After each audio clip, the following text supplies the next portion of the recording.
For the U.S. military to shoot and kill Iranian small boats that may be putting mines in the Strait of Hormuz. I call them the wise guy ships, the little boats that they have running around with guns in them. We'll take them out too when we see them. 280 boats, no formation lights, no response, no effort to identify. Just 280 Iranian fast boats sliding out of darkness, coastal haze, and tanker clutter, then driving straight toward a single U.S. destroyer in the narrowest, most combustible strip of water in the Middle East. It starts before sunrise in the Strait of Hormuz, where the sea lies to you, where distance compresses, where radar gets dirty, where civilian traffic, fishing signatures, shoreline clutter, and heat distortion can hide intent for just long enough to become deadly, and where one misread contact can turn a routine naval transit into an international crisis before most of the world has even opened their eyes. On one side, Iran's coast. On the other, the artery through which a huge portion of the world's energy supply still moves. And in between, weak dawn light, fixed shipping lanes, merchant tankers, patrol routes, compressed maneuver space, and one American guided missile destroyer cutting through it all like a blade of gray steel. Not a carrier, not a full strike group centerpiece, a destroyer, smaller, faster, sharper, still heavily armed, still lethal. But alone enough in the picture to tempt exactly the kind of doctrine Iran has spent years refining for waters just like this. Above the bridge, the air still feels routine. Below it, inside combat spaces, routine never really exists in Hormuz. Every contact matters, every bearing gets watched, every movement gets measured twice. Because in this strait, the threat is never the thing everyone sees first. It is the thing that becomes obvious too late. Then the surface picture starts changing. At first, nothing looks extraordinary. Scattered small returns, high speed in places, low confidence tracks mixed with noise. That is normal here. The Gulf is full of false problems. Fishing skiffs, harbor traffic, patrol boats, civilian speedcraft, reflections bouncing off merchant hulls, radar clutter breaking into ghost contacts across choppy morning water. But clutter does not self-organize, and random traffic does not begin turning inward from multiple directions at once. One contact angles off the shipping lane, then another, then 6 more. Then a whole string of fast-moving returns bends toward the destroyer's projected path. The tactical picture tightens. What looked scattered starts looking shaped. What looked accidental starts looking timed. What looked like noise starts behaving like intent. And once enough of those tracks begin converging, nobody aboard that destroyer needs the whole picture explained to them. They already know the doctrine. Fast boats, mass approach, multi-axis pressure, cheap hulls, multiple bearings, simultaneous arrival. Force the defender to divide attention. Force the crew to solve too many small threats too quickly. Overwhelm the decision cycle before all the weapons can be brought cleanly to bear. That is the theory. And on this morning in Hormuz, it looks like Iran is ready to put that theory to the test against a U.S. destroyer. If you want the full truth, hit like so this story reaches more people. The Strait of Hormuz is not dangerous because it is wide. It is dangerous because it is tight. There is no forgiving distance there, no comfortable blue water spacing, no deep ocean buffer for nerves to settle or mistakes to stretch out harmlessly over time. Everything happens close. Everything happens fast. Everything happens under pressure. And Iran has spent years building a maritime doctrine around exactly that geography. It cannot match the United States ship for ship in open ocean battle, so it does not try. Instead, it leans into asymmetry, fast attack craft, rocket boats, machine gun skiffs, explosive drones on the water, relay craft, coastal coordination, civilian masking, false signatures, late-wave ambush elements. The logic is brutally simple. A billion-dollar warship does not have to be sunk to create strategic shock. It only has to be hit. One explosion in the right place. One breach in exposed structure, one fire, one plume of smoke. One image captured on a merchant deck or commercial satellite and blasted around the world before the first damage report is even complete. That is the bargain swarm tactics try to force. Cheap risk against expensive consequence. And now the destroyer is watching 280 fast boats converge through one of the most politically charged waterways on Earth. Inside combat information, the tone changes instantly. No panic, no wasted language, no dramatic shouting. Just that cold, practiced shift professionals make when uncertainty becomes probability, and probability begins closing range. Bearings are called. Ranges are updated. Surface tracks are tagged and re-tagged. Electro-optics swing. Radio warnings go out. IFF remains silent. Nothing about the contact suggests commercial consistency. Nothing about their movement suggests casual transit. And then the number becomes impossible to ignore. Not 20 boats, not 40, not even a Provocative screen of 60 or 70. 280. At that scale, the argument about intent is over. A handful of boats can posture, a dozen can harass, 50 can try to test nerve. 280 is doctrine. 280 is coordination. 280 is a decision. That is the moment the destroyer's crew understands this is not a harassment encounter. It is a geometry problem with explosives inside it. At 20 nautical miles, the picture is already ugly. Multiple bearings, high closure rates, no replies to repeated warnings, no visible effort to deconflict with merchant lanes, no slowing, no hesitation. Several clusters remain close to shoreline clutter, hard to classify cleanly. Others come in wider, stretching the defensive picture. Others hold back slightly, as though waiting for the first layer of confusion to do its work. From sea level, it would look messy. From above, it would look designed. And design is what makes swarm tactics dangerous. Because a swarm is not just about numbers, it is about sequence, lead pressure, trailing exploitation, decoys in front, real strike elements behind, contact overload, time compression. It works only if the defender stays confused longer than the attackers stay vulnerable. But what those boats are rushing is not just one ship. It is a destroyer built to fight while moving. A warship whose entire existence is organized around detecting, classifying, prioritizing, and killing threats before they arrive. Its SPY radar picture is already refining. Its optical systems are already tightening. Its electronic surveillance is already listening. Its guns are already being brought into logic. Its crew is already shifting from observation to engagement sequence. On the bridge wings, lookouts strain into the haze. In Sisi, no one is debating whether this matters. They are calculating how long remains before it becomes lethal. At 18 miles, the formation of the swarm starts opening out. That is when the concern turns sharper. One large cluster aims toward the destroyer's forward quarter. Another drifts to port, likely trying to force weapon sector complications. A third holds wider and slower, probably designed to exploit any turn the ship makes to avoid the first two. Several smaller groups linger behind tanker interference and coastal traffic, staying just ambiguous enough to complicate the timing. That is how you stress a destroyer. Not by brute force alone. By creating too many simultaneous decisions in too little time. The ship responds the way warships are built to respond, not emotionally, systematically. Weapons posture changes, tracking sharpens, firing sectors are cleaned up. The ship adjusts course slightly, not enough to look dramatic, just enough to preserve better arcs and deny the easiest straight-in lane. That small turn says a lot. It says the destroyer has read the geometry. It says the swarm is not building surprise anymore. It says the fight has already started, even if nobody has fired yet. At 16 miles, some of the leading craft are visible through stabilized optics. Spray over the bows, low silhouettes, crowded decks. Heavy weapons mounted forward on some hulls. Possible rocket rails on others. Extra fuel. Too many men aboard too many of the boats for any normal transit pattern. Exact payload almost stops mattering. Intent is enough now. 15 miles. Then 14.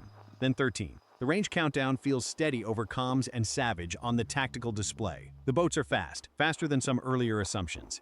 And the difference between reckless and committed becomes impossible to miss. Reckless craft sometimes wobble when confronted. Committed craft preserve line. These preserve line. Warnings escalate. Radio hails, bridge-to-bridge calls, visual signals, unmistakable commands to alter course immediately. Still nothing. No answer, no reduction in speed, no effort to break the attack geometry.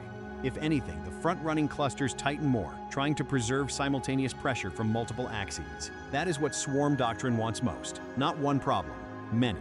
Not one clean firing sequence. Several overlapping ones. Not a defender solving threats in order. A defender forced to solve them all at once. Comment lockdown if you think the destroyer had already seen through the trap. At 12 miles, the destroyer's advantage begins to show. Not because the boats disappear, because the confusion does. The ship's sensors are no longer seeing isolated contacts. They are seeing a pattern, speed, bearing, rate of closure, group behavior, relative spacing, probable decoys, probable leaders, possible command relays, possible late wave elements. That matters because swarms thrive on fragmenting the defender's understanding. But once the picture becomes coherent, a swarm stops being mystery and starts becoming math. And math is merciless to small boats charging modern naval weapons. The first helicopter lifts off from a nearby regional support platform and pushes toward the scene. Even a single aircraft overhead changes everything. From altitude, the attack geometry sharpens. Lead aggressors become obvious. Hesitant followers reveal themselves. The boats hanging back behind merchant clutter no longer look invisible. Their timing gives them away. What was messy from wave height becomes intentional from the air, and once intent becomes visible, the destroyer's decisions get cleaner. 11 miles, then 10. The first fast movers are now entering the kind of distance where every mile removed changes nothing and every mile gained changes everything. Because one explosive boat does not need much sea room. It needs opportunity. It needs a moment of indecision. It needs a lane. The destroyer is determined not to give it one. Overhead, the helicopter begins feeding live visual refinement. Below, the ship's combat team aligns weapons logic around the clearest threats first. That restraint matters. A professional defense does not fire at anger, it fires at intent. At 9 miles, the atmosphere changes, not in the loud cinematic way movies pretend, in the real way. Tighter voices, shorter calls, less speculation, more confirmation. The ship's close-in systems are fully alert. Medium-caliber guns are in sequence. Machine gun teams are braced for inner-layer defense if it gets that far. The destroyer is no longer simply watching the swarm. It is building a kill chain through it. Then aircraft noise rips across the morning. Not a full strike package. Not theatrical air power flooding the sky. Just enough overhead force to break psychological momentum. A pair of US fighters tears low over the water beyond the leading attack line. The effect is immediate. Spray whips outward. Wake patterns wobble. Approach spacing degrades. No, the boats do not break, not yet. But they flinch. And in swarm warfare, a flinch matters. Because once timing slips, simultaneous arrival begins to decay. Once simultaneous arrival decays, pressure becomes staggered. Once pressure becomes staggered, the defender starts winning one slice of the fight at a time. 8 miles. The destroyer holds course just long enough to preserve the deception that it is still simply enduring their approach. Then another subtle correction. A small shift. Enough to improve a firing lane. Enough to deny a converging angle. Enough to force several boats to recalculate while still moving at speed. That is what makes destroyers so dangerous in close water. They do not need dramatic maneuvers. They need intelligent ones. At 7 miles, the lead groups are deep inside the destroyer's agement logic. Some boats drift. One lunges ahead too early. Another cuts slightly off axis. Tiny deviations, but tiny deviations are how plans begin to die. The human beings inside those boats are now close enough to hear rotor wash. Close enough to feel jet noise in their bones. Close enough to understand they are not charging a drifting symbol. They are entering a layered kill zone built by professionals. Still, many keep coming. 6 miles. This is the last clean distance. The last range where turning away can still look like discipline instead of defeat. Warning shots rip across the water ahead of the frontmost line. Hard, visible, final. The message is unmistakable. Break now, turn now, leave now. Some hesitate, do not. One entire spearhead cluster keeps driving in, and at that moment the encounter crosses the line between intimidation and imminent combat. Every sailor aboard the destroyer understands it. Every crewman in those boats understands it. The ship knows one craft with rockets or explosives getting too close can change history. The swarm knows a few more seconds of commitment may force the destroyer to prove exactly why warships like this exist. Then the first disabling fire begins. Not a wild barrage, not panic. Precision. A short burst. Correction. Impact. One lead craft erupts in spray and fragments, losing speed almost instantly. Another is hit seconds later. A third slews sideways under fire. A fourth tries to cut across the wake of a damaged hull and nearly collides with the debris. And just like that, spacing starts collapsing. That is the first real wound to swarm doctrine. Not the physical destruction. The collapse of clean timing. Because the most fast boats must maneuver around wreckage, smoke, spray, and each other, they stop behaving like one weapon. They start behaving like traffic in a kill box. The helicopter overhead presses the separation. It does not have to destroy everything itself. It only has to keep the attack from becoming coherent again. That is enough. Type yes if you want to see all targets hit at once. 5 miles. One cluster still refuses to break. It punches through churned wake and confusion, with bows low and engines screaming. The kind of committed terminal rush naval crews train their entire careers to stop. For a few awful seconds, that cluster becomes the most dangerous object on the water. Because planners do not fear average attackers. They fear the ones that keep coming after every rational exit has already vanished. The destroyer answers immediately. More sensors lock, optics sharpen, fire control solutions stabilize. A remote weapon station tracks one of the lead hulls with that cold machine certainty that makes modern combat feel less like rage and more like execution. Then the guns open again. Short, disciplined, violent. When the bursts stop, multiple boats are no longer tactical problems, just wreckage, fuel slicks, broken wakes, fragments slapping back into the sea. The surviving crews see it too. This is not a ship losing control of the encounter. This is a warship solving it piece by piece. 4 miles. This is the distance where theory begins dying. Not because the attackers are weak, not because the crews are cowards, but because professionals know the difference between a defender that is stressed and a defender that has already decoded the engagement. And the destroyer has decoded it. One by one, some bows begin shifting away. Controlled disengagement, not rout. The kind of withdrawal made by men who understand the attack window is closing. And staying inside it now means dying for nothing. But the most dangerous moment in swarm combat is not always the opening rush. Sometimes it comes after the first line breaks. because what remains is often the most committed part of the plan. And at 3.2 miles off the destroyer's starboard quarter, that is exactly what happens. A late wave element that had been hiding behind Tinker Clutter suddenly surges. Not 15 boats, not 20, nearly 35. Lower in the water, faster, straighter, dirtier in their wake pattern. Several appear to carry rockets. At least 2 look like explosive skiffs being pushed forward by heavier boats. Others are moving with the unnerving directness of crews no longer interested in surviving the run. This is the residue planners fear most. Not the big wave everyone sees. The follow-up wave that arrives after attention should have been spent, except attention has not been spent. That is what the attackers realize too late. The destroyer never lost track. The helicopter still owns the overhead picture. The air cover has not vanished. The ship's weapons never fell out of sequence. No layer collapsed. No corridor opened. There is no panic to exploit because no panic was allowed to form. At 3 miles, the first boat in the late wave jolts violently sideways under near-simultaneous fire. Its wake breaks. Its bow lifts awkwardly. It sheds speed so fast that 2 boats behind it are forced to veer hard to avoid ramming through smoke and debris. That ruins spacing. Ruined spacing ruins timing. Ruined timing ruins swarm doctrine. But the late wave still pushes. Farther than it should. Far enough to make the moment sickening.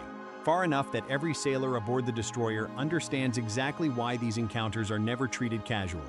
A small boat covers water terrifyingly fast when it is not stopped soon enough. One of the boats launches rockets. One goes high. One splashes wide. One detonates close enough off the destroyer's wake to throw spray against the stern cameras. Not a hit, but close enough to remind everyone just how narrow the margin has become. At 2.4 miles, an explosive skiff breaks free from tow. Now the entire fight compresses around one tiny contact. 2.1 miles. 1.9, 1.7. Radio traffic gets shorter, sharper. No speeches, no noise. Everyone aboard the ship understands the same thing. If that skiff reaches the hull, nobody will care how many others were stopped. They will remember the one that was not. A close-in gun walks fire across the water. Miss, correction, impact. The skiff explodes off the destroyer's aft quarter in a white-orange column that punches water high enough to blind one feed for a heartbeat. The second skiff keeps coming, burning now, half blind.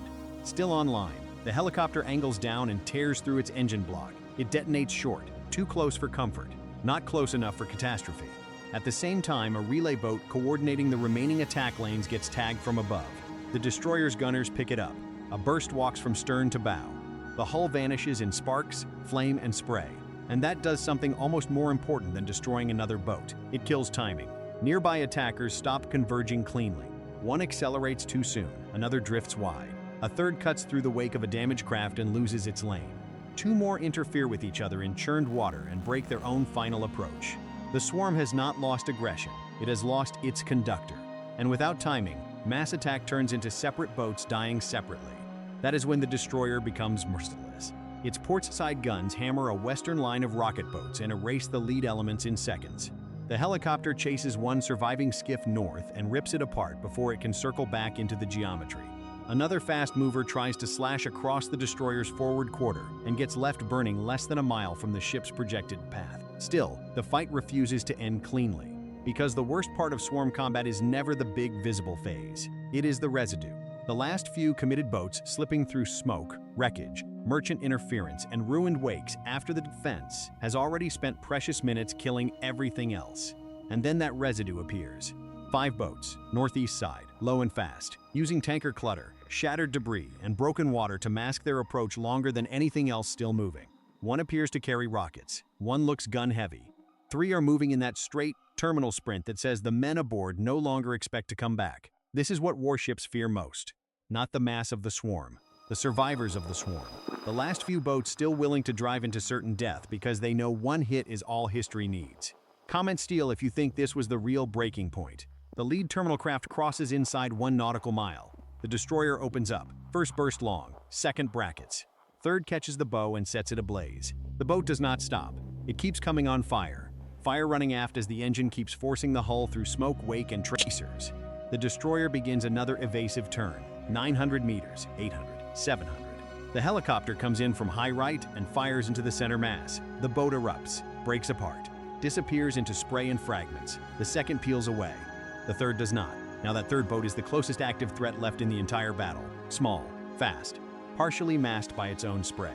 On a line that, if left unbroken for less than a minute, will carry it into the destroyer's forward quarter. Some threats are dangerous because they are sophisticated. Others are dangerous because they are simple. This one is dangerous because it is late, small, fast, and almost alone. Nothing remains to distract the defenders from killing it. Its only weapon now is raw speed, and for a few terrible seconds, speed works. It survives one firing solution by cutting through floating debris. It survives a second because the ship's turn briefly complicates a clean line. It survives a third because smoke forces the helicopter to reacquire. It reaches a distance no attacking fast boat's supposed to reach against intact American destroyer. 500 meters, then 400. At that distance, nobody on the destroyer needs a screen to understand what is happening. They can hear the engine. They can feel the approach in their chest. They know exactly what kind of footage the world would wake up to if this one gets through. Share this video so people understand what was really hiding inside those small wakes. At the final moment, the kill is made, not by luck, not by miracle, by overlapping, disciplined fire from sailors and aviators, doing exactly what they were trained to do under the ugliest close-range conditions imaginable. The destroyer's forward mount catches the boat broadside as it bounces over broken wake. The helicopter hits less than a second later. The hull disintegrates. Fragments fan across the water. Then a deeper second detonation follows the first, more violent, more revealing, enough to confirm what every defender feared. That boat had been loaded for a terminal strike. And just like that, the attack starts dying. The surviving Iranian fast boats break away, some burning, some crippled, some dead in the water, some trying to disappear back into coastal clutter and civilian traffic. A few still fire wildly as they retreat. But the assault has failed. The destroyer is still afloat, still armed, still maneuvering, still in command of the water immediately around it. That is the brutal truth at the heart of swarm warfare. It was never about equal strength. It was about unequal consequences. Iran did not need 280 boats to survive. It needed one boat to get through, one impact, one unforgettable image, one strategic shock. The American answer was costly in ammunition, flight time, system stress, and readiness wear. But those are not the first numbers that matter in close naval combat. Outcome is. And the outcome here is simple. The destroyer survives, its combat systems survive, its command survives, its flag does not burn in Hormuz. Its wreck does not block the world's most dangerous choke point. Its image does not become the symbol every adversary on Earth wanted. Because the attack proved two things at once. It proved that a U.S. destroyer in Hormuz can be pressured hard, compressed, forced into seconds-from-disaster geometry. It proved that fast boats in sufficient numbers, launched with real discipline and layered timing, can drag even an advanced American warship into a knife fight of terrifying proximity. But it proved something else too. A U.S. destroyer is not just one hull with guns. It is a moving network of sensors, fire control, doctrine, aviation support, electronic awareness, and sailors trained to solve chaos before chaos reaches steel. The attacking plan had strengths, real ones, distributed approach lanes, civilian masking, rocket boats in the middle layer, relay craft behind the front line, explosive skiffs late in the sequence, merchant clutter used as concealment, false signatures built to waste time. Every layer was real. Every layer got closer than anyone aboard the destroyer wanted. Every layer failed. Not because the ship was untouchable. You heard how close this came. Not because the defenders were fearless. They were operating seconds from catastrophe more than once. The attack failed because the destroyer never became mentally fragmented. It never fought the encounter as separate, unrelated threats arriving by accident. It fought one integrated problem, one tactical picture, one decision chain, one layered defense collapsing the swarm faster than the swarm could preserve coherence. And in the end, that is what broke the attack. Not just heavier firepower, not just better technology, a faster network of trained people making cleaner decisions under pressure than the attackers could sustain while being cut apart on the water. By sunrise, the destroyer is still moving through Hormuz. Damage control teams are checking exposed zones for fragment effects. Lookouts are still scanning the haze. The helicopter is still sweeping wreckage fields. Weapons crews are resetting ammunition states. The bridge is still driving the ship forward. And the message drifting behind that gray hull is the one swarm doctrine hates most. The target was not overwhelmed. The target adapted. 280 Iranian fast boats came hunting a symbol. They found a system. If this shocked you, comment Hormuz below. Like this video if it changed how you see naval warfare. Tell me in the comments whether sheer numbers can still break a U.S. destroyer in the Strait of Hormuz, or whether layered defense now defeats swarm attacks before they can land the hit that changes history. And subscribe, because the next breakdown goes even deeper into the exact defensive layers that kept a U.S. destroyer alive when Iranian fast boats tried to turn Hormuz into fire.